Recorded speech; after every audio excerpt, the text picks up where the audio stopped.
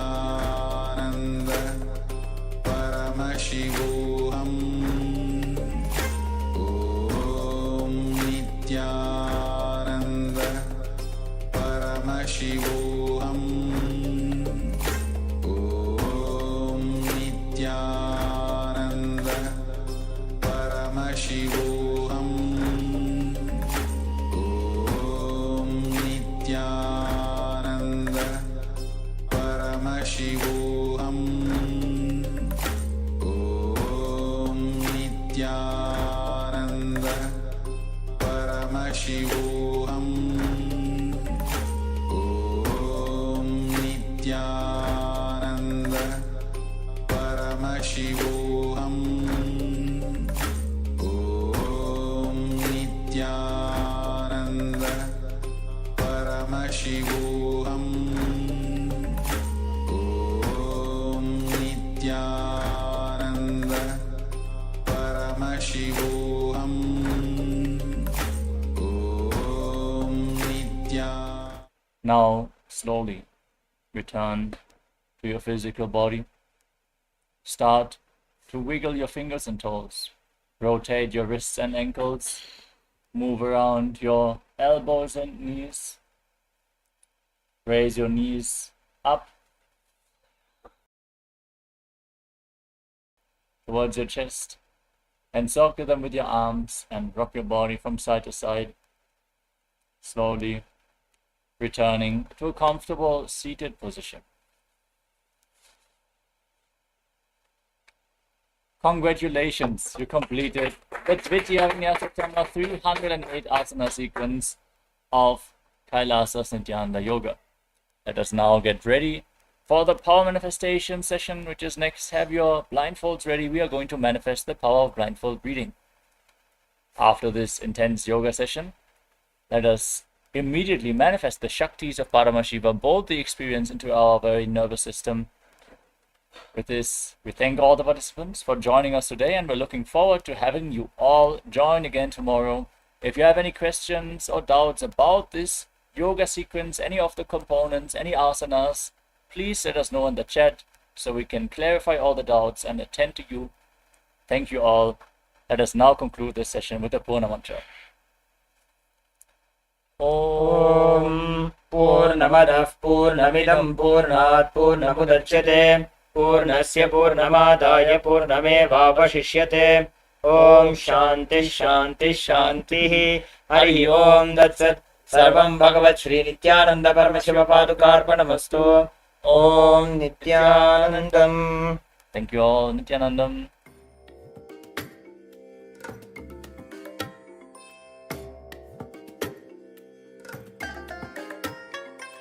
I bless you all. Let you all open all your three eyes and manifest the powers of Mahasadashiva. Om Nityananda Paramashivoham Om Nityananda Paramashivoham Om Nityananda Paramashivoham Om Nityananda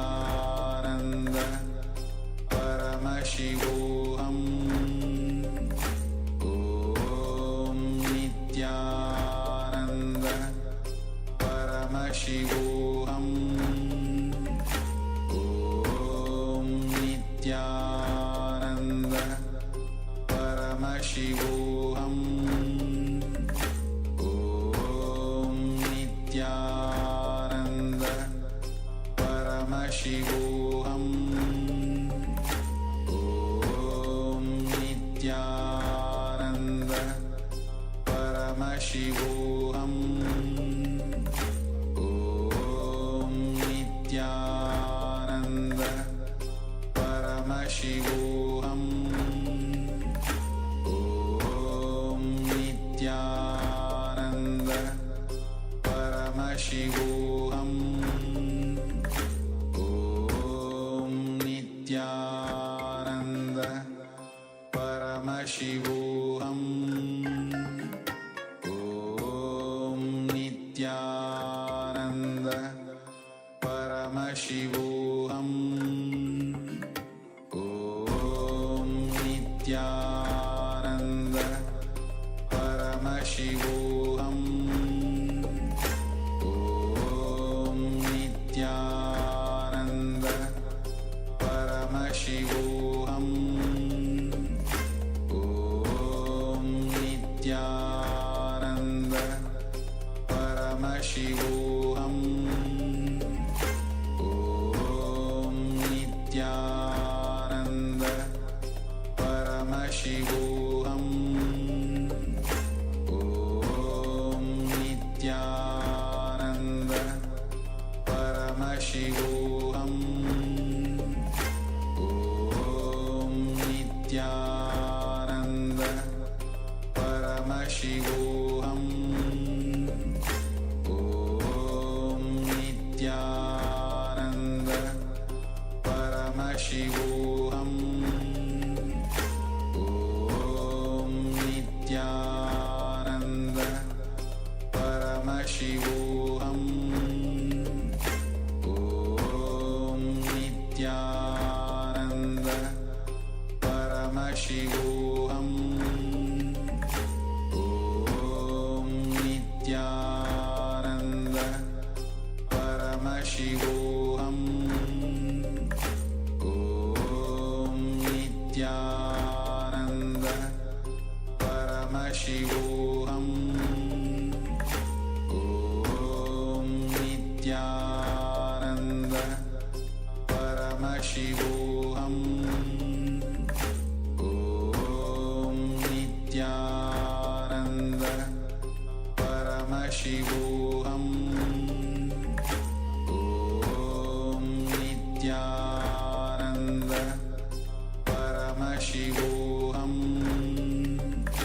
Om Nityananda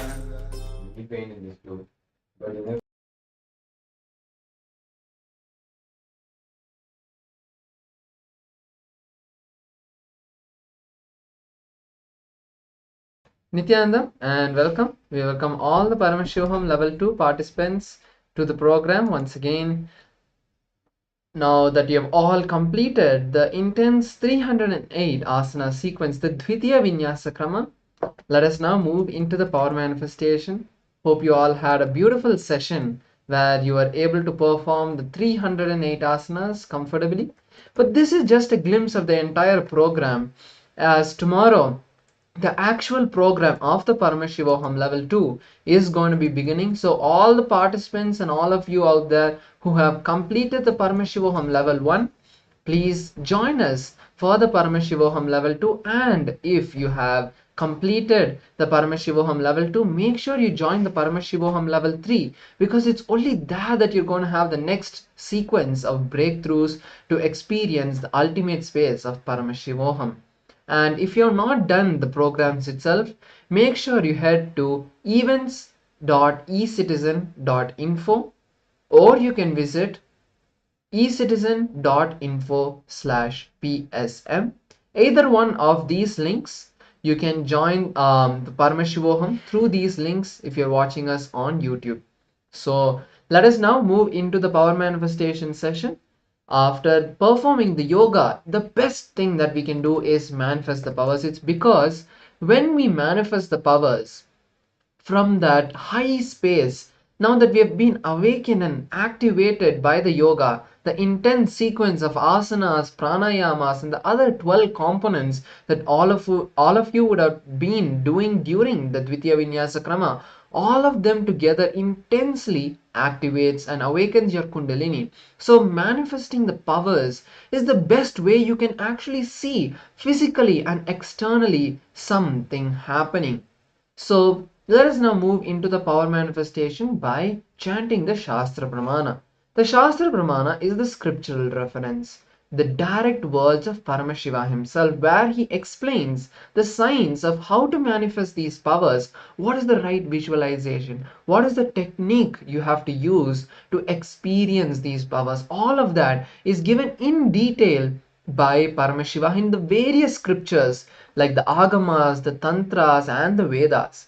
So, this power of third eye reading, the blindfold reading, is the power that we are going to be manifesting now, and this power is from the Vijnana Bhairava Tantra.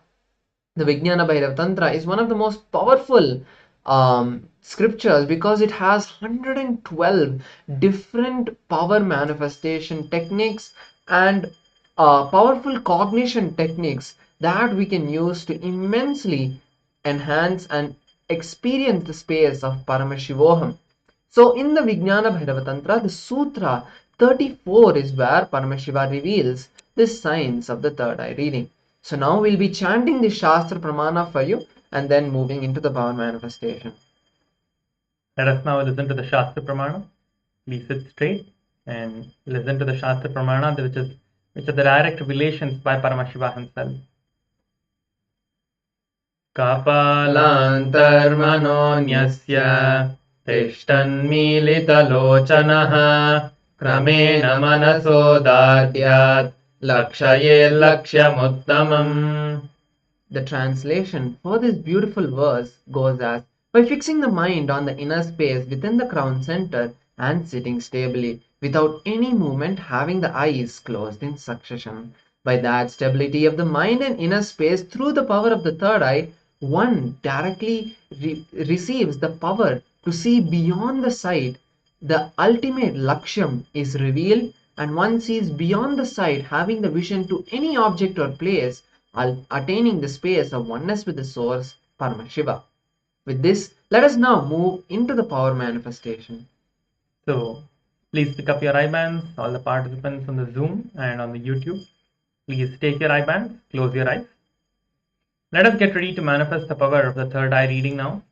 We will be doing colors today, where you're going to be closing your eyes and seeing the colors through your third eye. We are going to be projecting the image on the screen for you soon. So these are the requirements that you would need. Any of the eye bands that are projected, any simple eye band is enough just to close your eyes while you manifest this power. And please get them and keep them ready. And even for the program that is starting tomorrow, the Paramashivoham program that is starting tomorrow, the level 1, 2, and 3, you would need eye bands and you would need pen and paper so you can write down the powerful cognitions and the process, all of that. So please get all of these and keep them ready. So close your eyes now. Keep your eyes closed. Visualize the form of Paramashiva, of Swamiji. Visualize Swamiji in your third eye, in the brow center here. Please visualize Swamiji here now. When you visualize Swamiji, what happens is you start mirroring his space inside of you. When you have the avatar space inside you, manifesting that space, you start manifesting the powers of Paramashiva. That is how you manifest the powers. So the powers are manifested as we saw in the demonstration 2 days ago. The powers are manifested through the space of oneness, which happens when you establish yourself in that space of oneness with Swamiji. That oneness space happens when you just start visualizing him. So just by visualizing and chanting the Mahavakya, you're able to establish yourself in that space of oneness once you are initiated. So please close your eyes now. We'll be projecting the image for us to start seeing through the third eye. Please keep your eyes closed. Visualize Swamiji and do not open your eyes right now. Please keep them closed. We are going to be projecting the image for us to see now.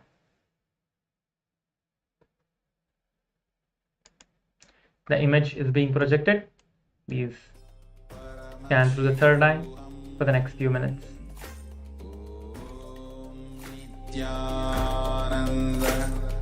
Paramashivoham